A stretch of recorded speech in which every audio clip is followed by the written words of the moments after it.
असतात ज्यामध्ये आपण लोकशाही, राजेशाही, हुकुमशाही, साम्यवाद आणि समाजवाद अशा 5 अवस्थेतून राज्य चालवण्याच्या पद्धती विकसित करतो। पण मला याच्यामध्ये एक पद्धत जोडण्याची आवश्यकता जाणवते की धीरे धीरे यामध्ये लोकशाही हे नावापुरती आहे, नौकरशाही यामध्ये हावी झाली असं जाणवतं। अध्यक्ष महाराज, कृषी विभाग, खर तर अपेक्षा अशी होती कृषी विभागाच्या संदर्भात की माननीय मंत्री महोदय अतिशय पोटतिडकीने त्या दिवशी भाषणामध्ये शेतकऱ्यांच्या समस्या वेदना मांडत होते। मनापासून मी त्यांचं मनापासून कौतुक करेन की त्यांनी त्या दिवशी दिलेलं त्यांचं शेतकऱ्यांच्या संदर्भातल्या प्रश्नाच्या उत्तराचं भाषण हे अप्रतिम होतं। पण जेव्हा पुरवणी मागणी माझ्या समोर आली तेव्हा माझ्या लक्षात आलं की मंत्र्यांच्या मनात काम करण्याची प्रचंड इच्छा आहे, पण जशी एखाद्याने गाडी नवीन घ्यायची आणि पेट्रोल न टाकता उत्तमातला उत्तम ड्रायव्हर जरी त्या गाडीवर बसला तरी ती गाडी काही आश्वासनावर, भाषणावर, भाषणाच्या शब्दावर अध्यक्ष महाराज पुढे जाऊ शकत नाही। अध्यक्ष महाराज काय शब्द दिला होता?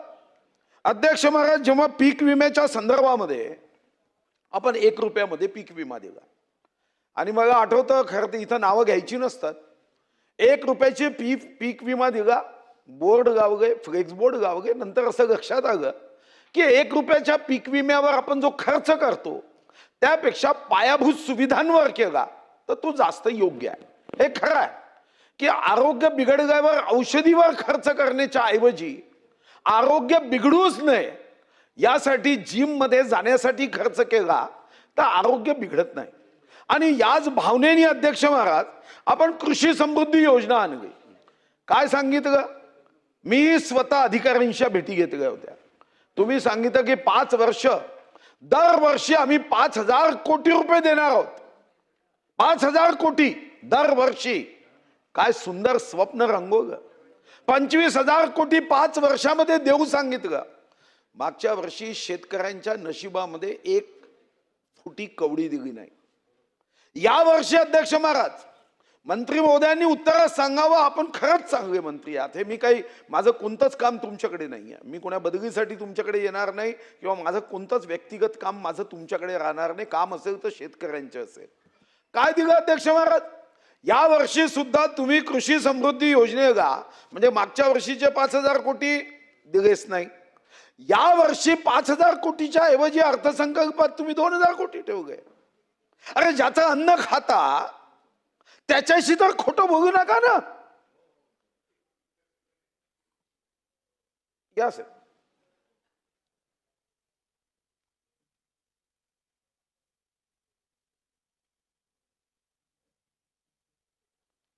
अध्यक्ष महाराज, सन्माननीय उपमुख्यमंत्री महोदय आ गए, मुख्यमंत्री महोदय असतील, उपमुख्यमंत्री महोदय असतील, अध्यक्ष महाराज मनापासून या महाराष्ट्राची सेवा करण्याचा संकल्प करून जीव तोडून काम करतात। आपण आता 36,585 कोटीची 56 लाख शेतकऱ्यांसाठी अध्यक्ष महाराज कर्जमुक्ती दिली आणि ही आपली जबाबदारी आहे।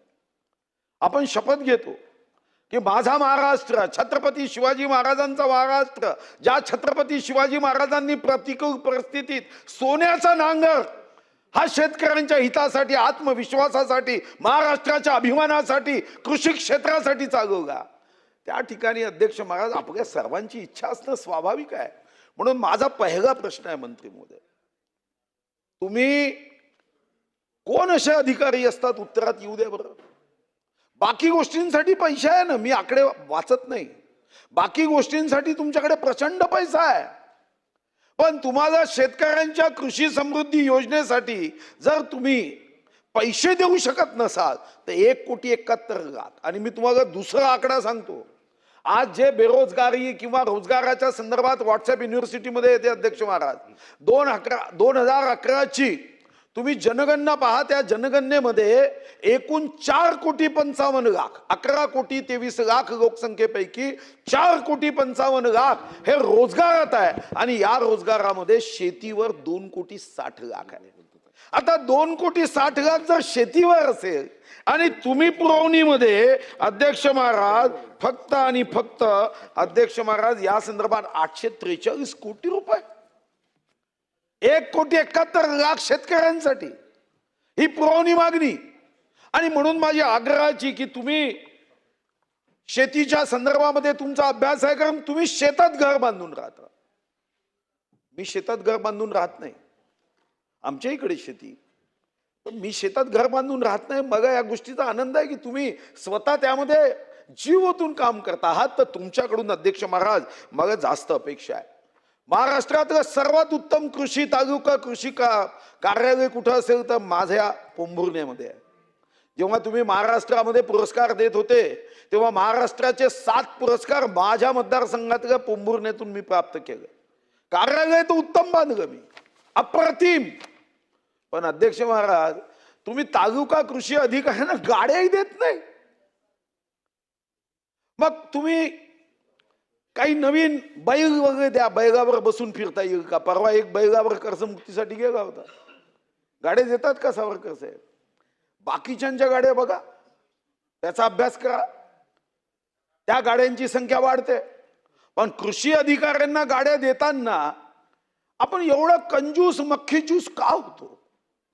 हे खरं आहे की हे सरकार या दशकातलं नव्हे, स्वातंत्र्यानंतर महाराष्ट्राचं देवेंद्रजीच्या नेतृत्वात, एकनाथ शिंदेजींच्या नेतृत्वात, सुनेत्राताई पवारांच्या नेतृत्वात शेती संदर्भात उत्तमातलं उत्तम काम करणारं सरकार आहे.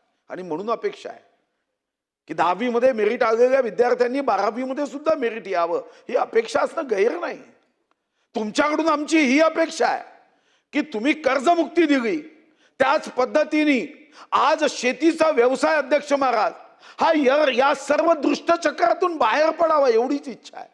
आणि त्यासाठी मंत्री महोदय तुम्ही घोषणा करा की या गाड्या तालुका कृषी अधिकाऱ्याला दिल्या पाहिजे. नाही तर तुमच्या अनेक योजना आहे, या अनेक योजना कशा पूर्ण होतील? कारण शेवटी गाडी तर लागेल ना त्यांना.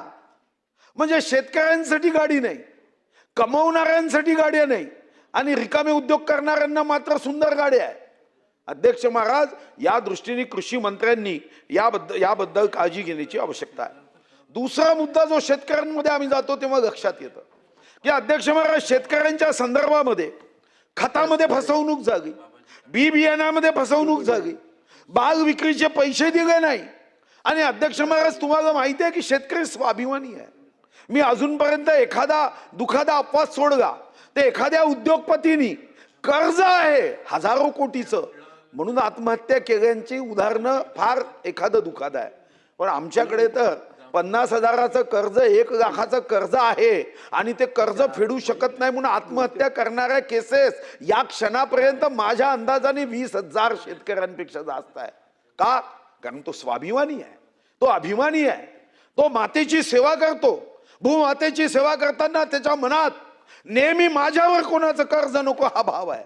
पण अध्यक्ष महाराज तुम्ही खतामध्ये फसवणूक झाली, तो बिचारा जाऊन आपल्या अधिकाऱ्यांपर्यंत पोहोचतो, पण अध्यक्ष महाराज त्याला न्याय देणारी यंत्रणा तुमच्याकडे कुठे आहे? बी बियाणामध्ये फसवणूक झाली अध्यक्ष महाराज, तर इथं काही बी बियाणामध्ये एकदा तुमचा अध्यक्ष महाराज आपल्याला त्या संदर्भामध्ये लागवडीचं एकदा नक्षत्र गेलं की कधीही लागवड करता येत नाही. एखादा अधिकारी असं म्हणू शकेल की मी सोमवारची फाईल ही जुलै महिन्याची फाईल सप्टेंबरमध्ये काढेल, पण शेतकरी असं म्हणू शकतो की माझी नांगरणी आता मी आराम करतो आणि मी सप्टेंबरमध्ये नांगरणी करेल? त्याला तर कितीही कडक ऊन असेल तरी जावं लागतं, पावसाळ्यात चिखल तुडवावा लागतो, थंडीमध्ये जागणी करावी लागते. 1 एकर शेती नांगरायची असेल तर 13.5 किलोमीटर आडवं उभं चालावं लागतं, कष्ट करावे लागतात, कधी सापाचा दंश होतो आणि तुम्ही त्यांची चुकारे देत नाही. आणि म्हणून माझी दुसरी मागणी आहे मंत्री महोदय, तुम्ही खरंच एक चांगले मंत्री आहात, एवढे चांगले आहात की कधी कधी वाटतं की तुम्हाला आमच्या पक्षात घेऊन घेतलं पाहिजे, एवढे चांगले मंत्री आहात. ठीक आहे, ते वेळ आली तेव्हा करू. पण अध्यक्ष महाराज आता फास्ट ट्रॅक कोर्ट, मी पुण्याच्या केसमधल्या जजचं अभिनंदन करेन. पुण्यामध्ये एका चिमुकलीवर बलात्कार झाल्यावर मी तर असं म्हणेन की त्यांना देवाने खूप उदंड आयुष्य द्यावं, 3 महिन्याच्या आत निकाल जावं का, 3ही नाही 2 महिन्याच्या आत, 2 महिने रामशास्त्री प्रभूनेची आठवण यावी. फाशी दिली का 2 महिन्यात अध्यक्ष महाराज.